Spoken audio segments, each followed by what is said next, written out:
The man crawled up in a twisted posture, resembling a zombie. The eerie incidents were far from over.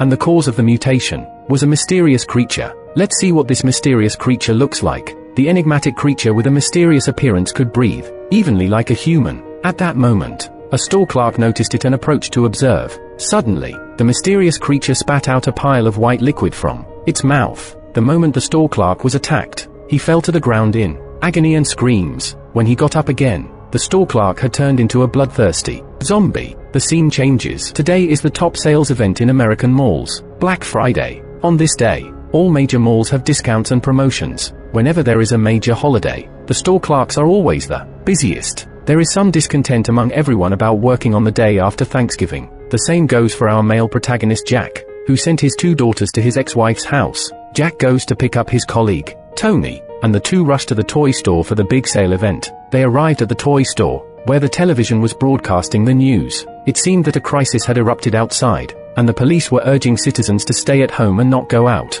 However, the residents paid no attention to it. At this moment, customers had already formed a long queue outside the toy store. Prior to this, the store manager gathered the employees for a meeting to discuss the upcoming promotional activities. Due to a shortage of cashiers, Tony was assigned to work at the checkout counter. With a command from Bert, the toy store doors opened, and customers rushed in. Tony had a problem at the checkout and the cash register was stained with jam. This caused significant psychological pressure for Tony, who had a germophobia. Soon, his behavior sparked dissatisfaction among the customers, and they complained to the store manager. Ultimately, Tony was kicked out of the checkout counter to clean up. During work, Lily noticed that some of the customers seemed strange, with pale faces and vacant eyes. Lily had a feeling that something was off. Tony grabbed cleaning tools to prepare for cleaning when suddenly a man with bizarre behavior lunged at him. Tony pulled down the shelf and pinned the man underneath. Just as Tony dealt with the man, another strange woman pounced on him from behind. Tony swung a sandbag and knocked her unconscious.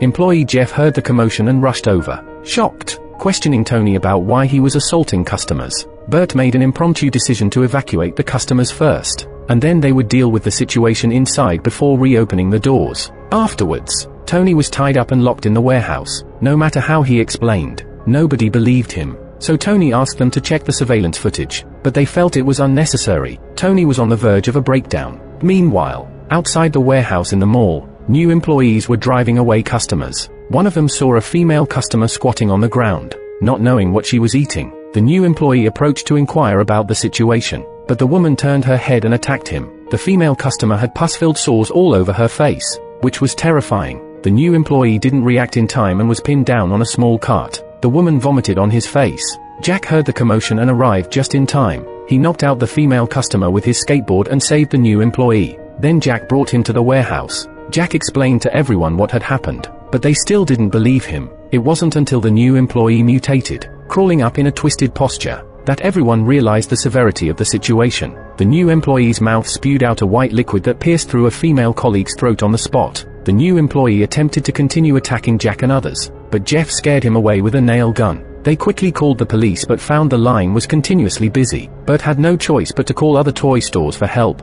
However, he heard chaotic sounds on the other end. The person on the phone was speaking rapidly. He said that the customers at his store had gone insane. He advised Bert to close the doors and not let them in under any circumstances. Bert was about to ask what had happened when he heard a scream on the other end, followed by silence. Someone suggested leaving by car, but Jeff thought it was not a wise choice. After all, they didn't know what was happening outside, and going out now could easily put them in danger. They'd better lock up the toy store and stay inside for safety. While everyone was discussing solutions, the female colleague who had been attacked by the new employee suddenly stood up. Everyone was scared and ran out of the warehouse. As soon as they came out, they were shocked by the scene in front of them. The mall was filled with customers. Shelves were toppled, and the situation was chaotic. Obviously, these customers had come in through the backdoor employee entrance. Jeff, who had a military background, chose to act separately. Jack led Lily and senior employee Anita through the back hall and headed to the office to take cover. Jeff took the rest of the people and went to investigate the employee corridor.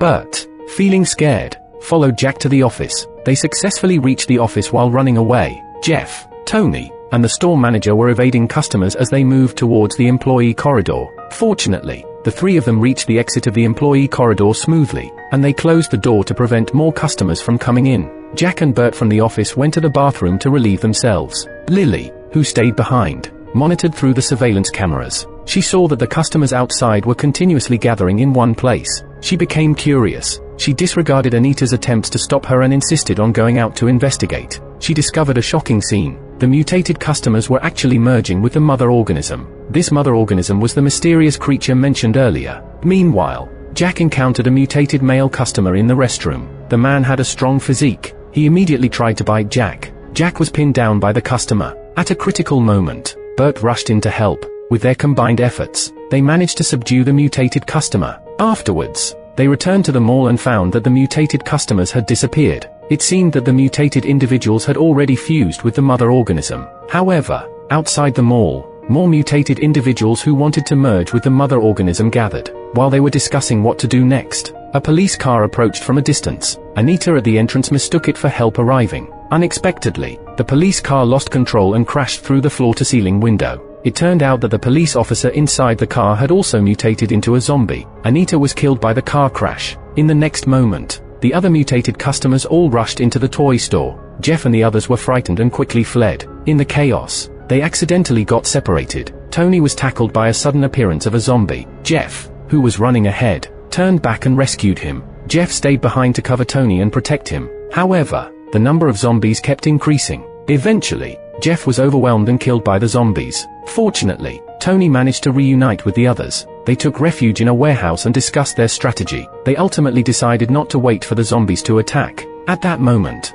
Jack remembered seeing a truck outside the back door earlier. They could use it to escape from the toy store. Then, everyone began searching for tools to open the door. Suddenly, a zombie emerged, startling everyone and causing them to panic. Jack rushed forward and engaged in a struggle with the zombie. Soon, the others realized what was happening and came to help. Finally, they managed to defeat the zombie and rescue Jack. Unfortunately, during the struggle, Jack was bitten by the zombie. He had a wound on his arm. It wouldn't be long before Jack would undergo mutation. He didn't want to endanger Lily and the others. Therefore, he chose to stay behind and let the others leave. Although everyone felt reluctant, they had no choice but to turn away and leave. They opened the back door and found that the truck was blocked. They had to crawl out of the cargo area. Then, they headed to the driver's cabin and drove away. Tony bravely climbed out through the ventilation opening in the cargo area. However, as soon as he sat in the driver's cabin, he froze. He didn't know how to drive this type of truck, so he had to go back and seek help. On the other side, Jack waited for a long time, but no mutation occurred. After carefully examining the wound, he realized that it wasn't a zombie bite but a scratch. Before Jack could celebrate for too long, a zombie rushed into the warehouse. Jack started playing hide-and-seek with the zombie. He also set a large fire to burn all the zombies. Lily and the others hiding in the cargo area were also under attack by the zombies. It turned out that the zombie saw Tony climbing over. The cargo area was about to be overrun by the zombies. They had no choice but to retreat back to the warehouse and make their way to the rooftop. The zombies followed closely behind. Bert, in order to protect them, ultimately became food for the zombies. At this moment, the zombie horde's leader had grown tremendously large. It feels like the mother body of zombies is about to burst through the mall. The fire had already spread. At that moment, Lily and the store owner noticed a garbage truck downstairs. Without hesitation, they jumped down. Tony hesitated for a while before finally leaping down. These three individuals had originally planned to escape. However, when they turned around, they discovered that the zombie horde's leader had actually stood up. It was a hideous giant monster formed by the fusion of human bodies. The store owner, with a shocked expression, also stood up. However, he was slapped away by the monster with a single blow. Lily and Tony were instantly dumbfounded, as they didn't know what to do. Jack, who had escaped from the zombies, ran out of the mall. Jack planned to drive and take the two of them away. Unfortunately, the car was parked in the south parking lot of the mall. They had to eliminate the monster in order to make it safely across. Tony came up with an idea. He drove a forklift in front of the monster. The monster noticed him. It then spewed out a white liquid that enveloped the forklift. It intended to suck it in. At the last moment, Tony jumped off the forklift. The forklift was impaled in the monster's mouth, causing blood to gush out. Then, the monster collapsed heavily due to its severe injuries. The movie ends at this point. Overall, the story is relatively complete. However, we are unclear about the origin of the monster horde's leader. This film is not overly terrifying. The pace of the main character's escape is similar to that of typical zombie movies. However, if the monsters appeared more frequently, it might have been more exciting. Alright, this episode of the video ends here. Viewers who enjoyed it can click to follow for more. See you in the next episode.